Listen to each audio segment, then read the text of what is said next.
I'm 28 and my dad remarried when I was 12 after my mom died from cancer.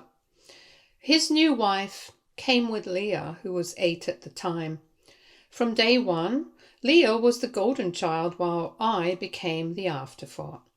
Growing up, Leah got the newest iPhone every year, while I worked part-time jobs just to afford basics. When college came, Dad told me money was tight, so I took out loans and worked 2 jobs to get through state school. Meanwhile, Leah got a full ride to an expensive private college paid for by years of my dad and stepmom's savings. When I confronted him, he said Leah was more academically focused and I was more independent. After graduation, Leah moved back home rent-free for 2 years while job hunting, during which Dad bought her a new car, paid her expenses and funded her lifestyle.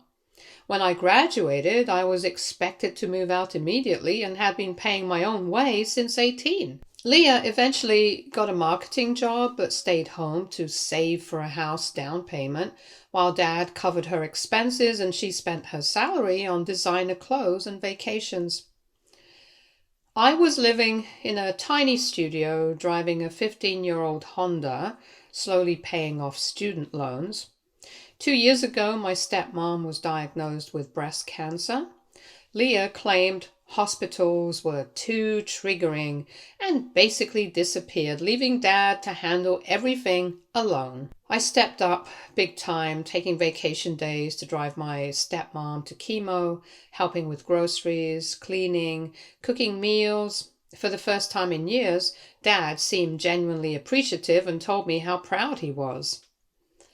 After my stepmom's recovery, Dad started talking about his own health concerns and getting things checked out. Then 18 months ago, he called in a panic, saying he'd been diagnosed with a serious heart condition, requiring immediate surgery and expensive ongoing treatment. His insurance would cover most of it, but there were significant out-of-pocket costs he couldn't afford. He sounded genuinely scared about skipping treatments due to cost. I didn't hesitate, despite our complicated history. I offered to help and had about $15,000 saved. He cried on the phone, thanking me and saying he didn't deserve a son like me.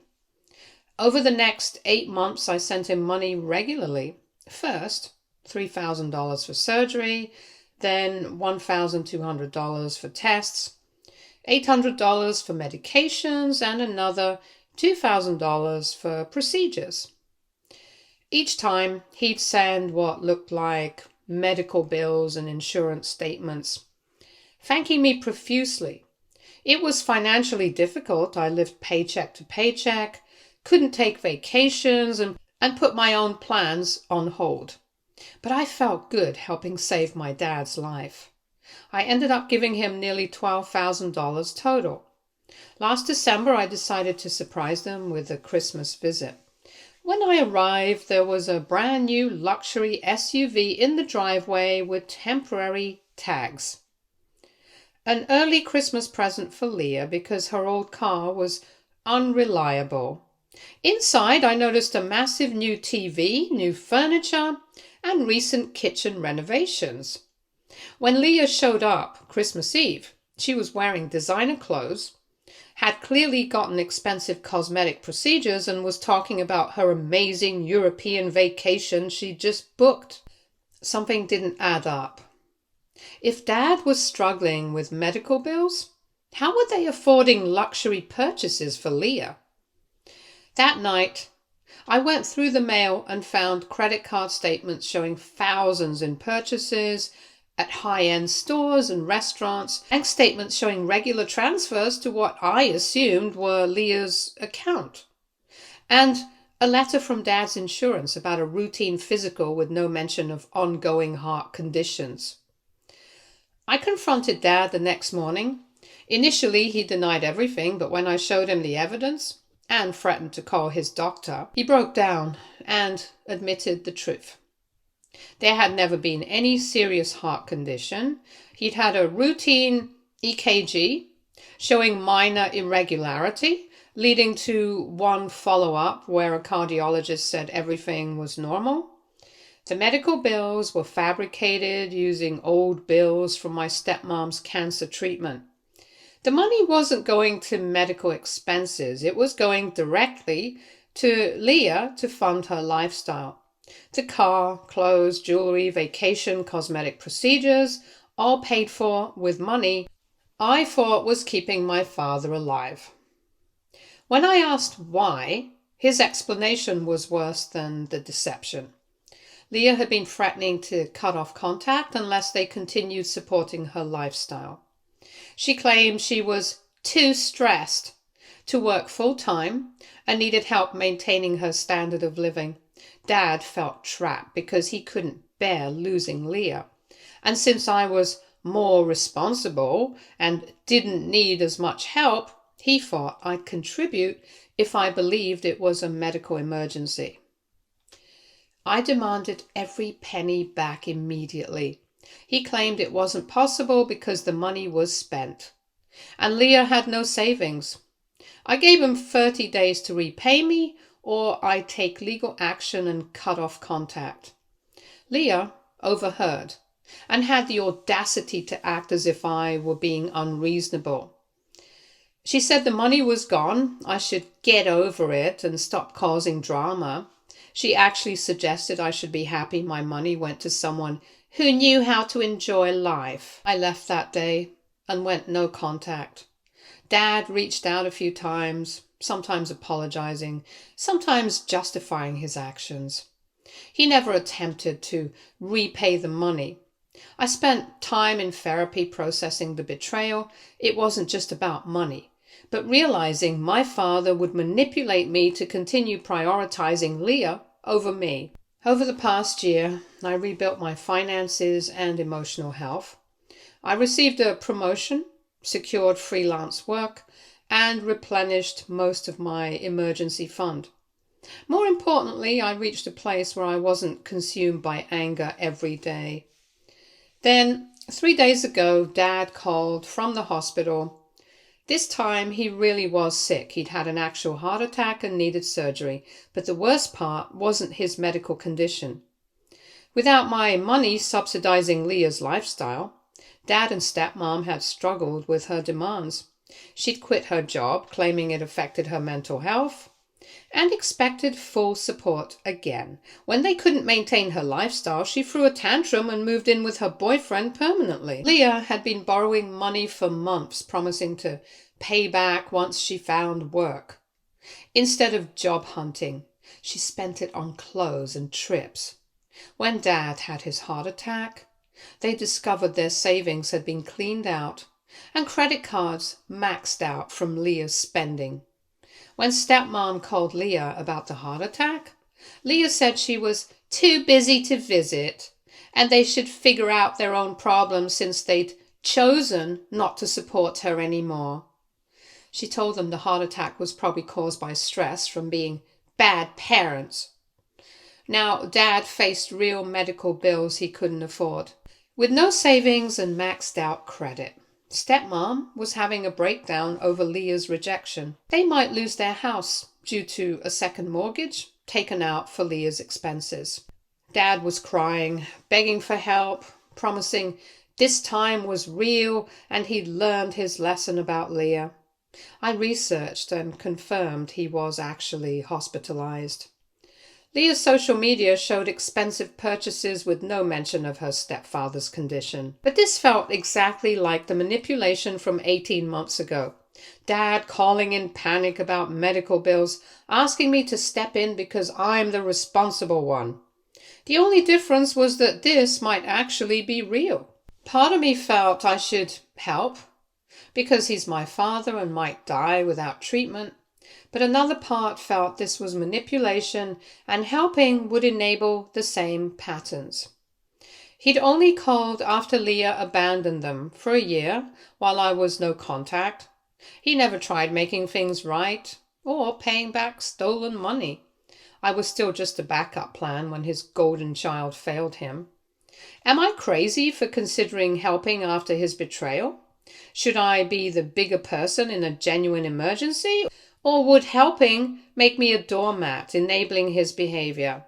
Is this somehow my fault for being the responsible one who accepted favoritism instead of confronting it years ago? Update 1.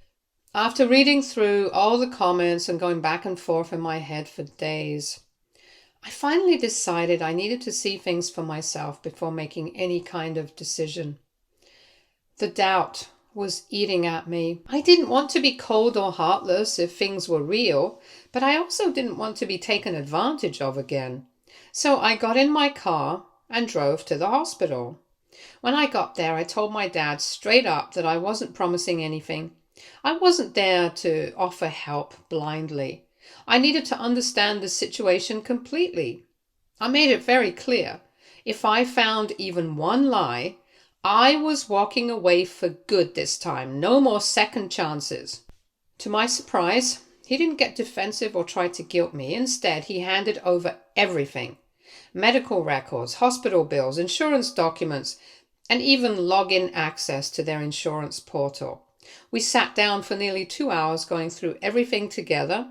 Every detail checked out. He really had suffered a serious heart attack. He needed surgery, and it had been pretty touch and go for a bit. Insurance was covering a big chunk, but they still had around $8,000 in out-of-pocket costs, plus a long list of medications he'd need going forward. It wasn't just about the medical bills either. Their financial situation was as bad as he'd said, maybe even worse. He let me look at their bank statements and credit card balances. They were completely maxed out. They'd taken out a second mortgage and had fallen behind on payments. If things kept going the way they were, they'd probably lose the house within the next few months, even without the added burden of hospital bills. It was grim. But what really shocked me were the text messages from Leah. Dad had saved a bunch of them, and they were brutal. She'd been constantly demanding money, sometimes just hinting, sometimes outright threatening to cut him off emotionally if he didn't send anything. When my stepmom texted her to let her know Dad had a heart attack and asked if she could come to the hospital, Leah's reply was awful. She said, "I'm not responsible for his health problems. Maybe if he hadn't stressed himself out by being selfish with money, he'd be fine." That hit me hard. Even for Leah, that was cold. After that, Dad and I had a long talk, probably the most honest one we'd ever had. He didn't do that thing he used to do where he'd half apologize by saying, "I'm sorry you feel that way." This time he actually took responsibility. He admitted he had betrayed my trust, and that lying about the earlier medical bills was not just wrong, but a flat-out theft. He acknowledged that for years he prioritized Leah's wants over my needs, and that he never stopped to question if she really cared about him or just saw him as a wallet. He told me the past year had been an eye-opener. Seeing Leah's real personality had forced him to rethink a lot. And watching me distance myself after the betrayal had made him realize just how much he took my support for granted. He said he'd been trying to figure out a way to repay the $12,000 he stole from me, even if just little by little, but their finances made it impossible right now. Still, he promised that if he recovered, paying me back would be his first priority. It didn't erase all the pain, nothing could. But for the first time in my life, I felt like he truly understood how much he had hurt me, and that meant something. After leaving the hospital, I called my stepmom to hear her side of things. She was surprisingly open. She admitted she had enabled Leah's entitled behavior for years, and that deep down, she knew how unfair the treatment had been between me and Leah. But she told herself I was fine because I seemed successful and stable on the outside. She said she started realizing the truth when I stepped up and took care of her during her cancer treatment. That's when she really saw which child cared about family and which one only cared about what she could get. Between that conversation and the one with Dad, I felt like I had enough of the truth to make a decision. So I told them I'd help, but only with strict conditions. First, I'd only cover the out-of-pocket medical bills and I would pay the hospital directly. No giving the money to manage. Second, this was a one-time deal. I made it clear I wasn't becoming their financial safety net. Third, Dad would have to start repaying the $12,000 he stole from me, even if it was just $20 a month. And finally, I needed everything in writing. I didn't want any confusion or future expectations. Honestly, I expected some pushback, but Dad didn't argue. He didn't even hesitate. He just said, "Thank you," and agreed to all of it. I could tell he was genuinely shocked I was still willing to help at all. The next day, I contacted the hospital and arranged to pay the outstanding amount for his surgery. I made sure it went straight to billing and nowhere else. This isn't some story with a neat, happy ending. I'm still cautious. I still have walls up. But something shifted during those conversations. I saw accountability. I saw regret. And for the first time in a long time, I felt like maybe there's a path forward. Do I believe he'll follow through on the repayments? I don't know. Do I trust that Leah's out of the picture for good? I doubt it. But for now, I've done what felt right for me, with clear boundaries in place. I guess what I keep asking myself is, can people really change once they've hit rock bottom, or is this just another temporary wake-up call before old habits come back? Update 2. Dad's surgery went well, thankfully. The doctors were optimistic about his recovery and said that as long as he followed the care plan and didn't push himself too hard, he had a good chance of getting back to a relatively normal life. It was a relief after everything that had happened. I started feeling like maybe things were finally turning a corner. But of course, that's when the real drama started, because Leah found out I had paid the medical bills. Apparently, no one had told her right away. She probably assumed the hospital had written off the bills or that my dad had magically come up with the money. But when she eventually found out it was me who covered the costs, she completely lost it. She showed up at the hospital unannounced, not to check on Dad, but to confront me. Only I wasn't there at the time. I had already left after speaking with the doctors. That didn't stop her from causing a huge scene in the waiting room. She started yelling about how unfair it was that I was being treated like the hero for helping financially, while she had been supporting the family emotionally for years. Hospital staff tried to calm her down, but she just kept going, screaming about how everyone was turning against her, how she was the real child, how I was manipulating the situation. Security was eventually called. She refused to leave at first, but after more yelling and crying, they finally escorted her out. Before leaving, she told my stepmom that if the family was choosing me over her, then she wanted nothing to do with any of us ever again. That could have been the end of it, but of course it wasn't. 2 days later, she called me. I probably shouldn't have picked up, but I thought maybe she was calling to calm down or talk things through. Nope. She was absolutely livid. She screamed at me right away, accusing me of manipulating the whole situation to make her look bad. According to her, I'd stolen her parents by paying medical bills and was trying to make myself look like the good kid on purpose just to get revenge. The call was unhinged. She started ranting about how I'd always been jealous of her, that I'd probably even caused Dad's heart attack just to play the hero. Then she called me a pathetic loser who had to buy love because I was too boring to earn it naturally. The kicker was when she said she deserved the money more than Dad did, because she brought more joy to the family and funding her lifestyle was apparently more important than saving our father's life. At that point, I hung up, but she kept calling back, leaving voicemail after voicemail, each one more unhinged than the last. She started threatening to sue me for alienation of affection, whatever that means, and accused me of financially abusing our parents by forcing them to choose between their kids. It was honestly laughable if it wasn't so sad. Dad found out about the hospital incident and the voicemails, and he was mortified.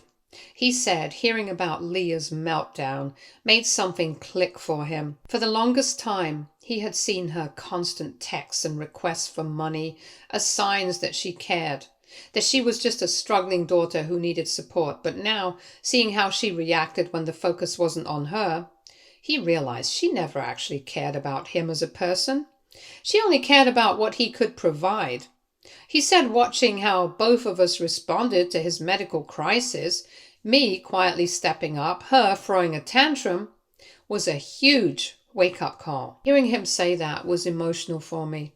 For years I'd wondered why he always seemed to favor her, why he kept enabling her while expecting me to just be the stable one, handling everything without support. And in that moment, I finally got the answer. It wasn't that he loved her more. It was that he'd been manipulated, constantly guilted and emotionally blackmailed by someone who knew exactly how to push his buttons. It doesn't excuse what he did to me, the years of favoritism, the lies, and especially the stolen money, but it gave me some clarity.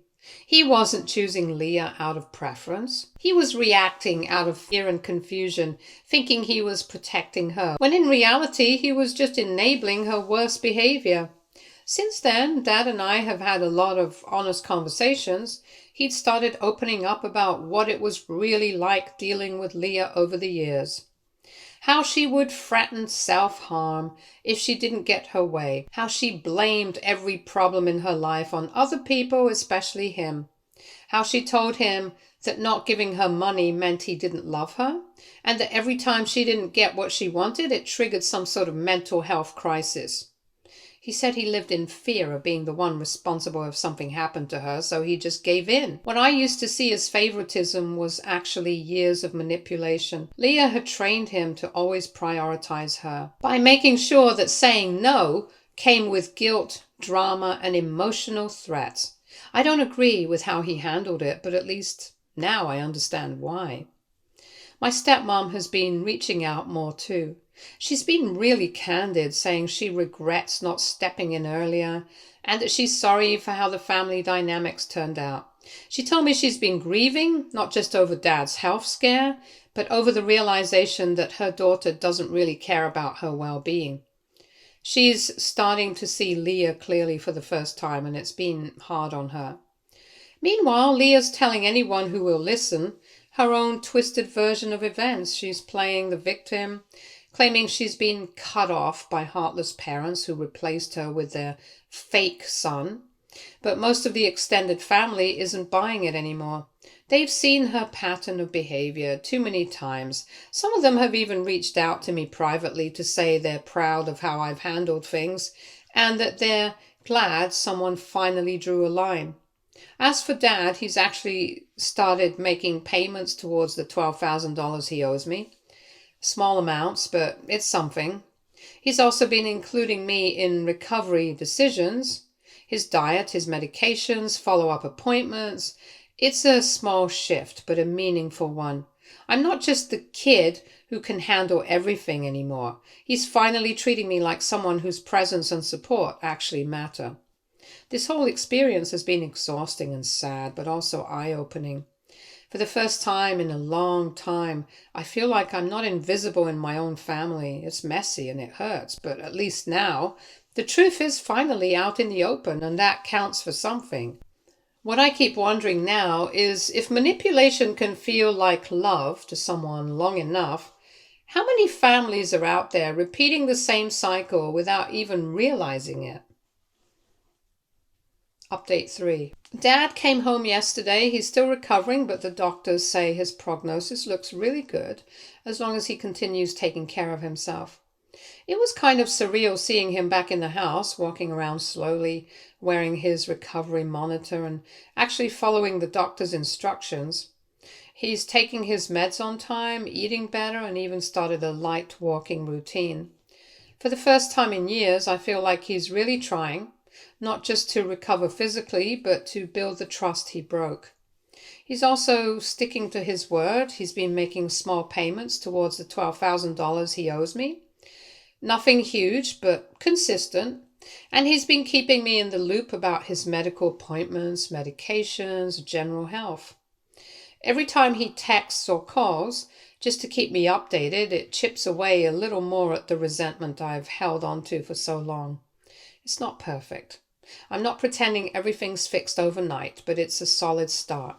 Meanwhile, word about Leah's recent behavior has spread through the extended family like wildfire. Several relatives have reached out, mostly expressing support for Dad's recovery and complete disgust with how Leah handled everything. I've had cousins, uncles, even a few people I haven't talked to in years message me saying things like, "We always thought something was off with her," or "It's about time someone called her out." One cousin, Sarah, said Leah had been acting entitled for years. Apparently she would post on social media about the expensive gifts and support she got from her parents while mocking me for being the boring stepbrother who never did anything fun. I never followed Leah online, honestly. It was better for my mental health. But hearing this confirmed just how long she'd been pushing this narrative. It turns out Leah's boyfriend finally started putting things together too. After seeing her cryptic Instagram stories about being betrayed by fake family and losing access to generational wealth, he confronted her. She had apparently told him that her parents were loaded and she was taking a break from work to launch a business using family money. She said she didn't have to pay rent and that her parents were covering all her expenses so she could focus on building her brand. When he learned the truth that her parents were broke, that she'd been draining their finances for years, and that she ghosted them during a medical emergency, he was horrified. He kicked her out immediately. From what I've heard, Leah is now scrambling to find a place to stay. She's been reaching out to her friends, but most of these people were only around because she paid for things or hosted events using Dad's money. Without that financial support, a lot of those friendships dried up real fast. She also tried to get her old job back, the one she quit by telling everyone she was too talented for the position and moving on to bigger things. Unsurprisingly, the company wasn't interested in rehiring her. That bridge was pretty much burned the day she walked out like she was doing them a favor. But the part that crossed a serious line happened just a few days ago. Leah showed up at my apartment building while I wasn't home. She spent over an hour at the front desk insisting she needed to get in because of a family emergency. She told the staff she was my sister and that something urgent had happened. When they asked what the emergency was, her story got weirder and more aggressive. She started saying I was hiding money that belonged to our parents, that I was mentally unstable and that the family were concerned for my well-being. Thankfully, the front desk didn't buy any of it, especially since she couldn't even tell them which apartment was mine or explain the nature of the supposed emergency. When they offered to call me directly to verify her story, she admitted that I had blocked her number. Eventually, when she refused to leave, they said they'd have to call building security. And that's when she left, but not before yelling that I was a financial abuser stealing from sick people. The whole thing was insane. As soon as I heard about it, I went straight to the police to file a report. I wanted to make sure there was a paper trail just in case she tried anything else. And it's a good thing I did, because the next day my HR department called me into a meeting. Apparently someone had contacted them pretending to conduct a background investigation on me. The questions they asked were bizarre, stuff about my finances, whether I was estranged from my family, if there were concerns about my mental stability, and so on. HR didn't say who it was, but based on the language, it was pretty clear it was Leah. I had to sit down with my manager and HR and explain the situation about the harassment, the family conflict, and the fact that I'd filed a police report. Thankfully, my boss knows me well and trusts my work. I've been with the company for a while and have a solid reputation. They weren't worried, but they made a note of everything in case anything else happens. It was awkward and incredibly stressful, but I am grateful they had my back. At this point, I'm seriously considering filing for a restraining order. Leah's behavior has clearly escalated from emotional manipulation to full-on harassment and stalking. My dad was horrified when he found out.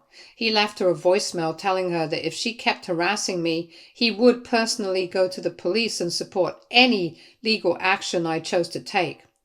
That was honestly a huge moment for me. Seeing him step up like that after years of enabling her meant more than I can explain. Dad and my stepmom have both decided to cut off all contact with Leah, unless she agrees to get professional mental health help.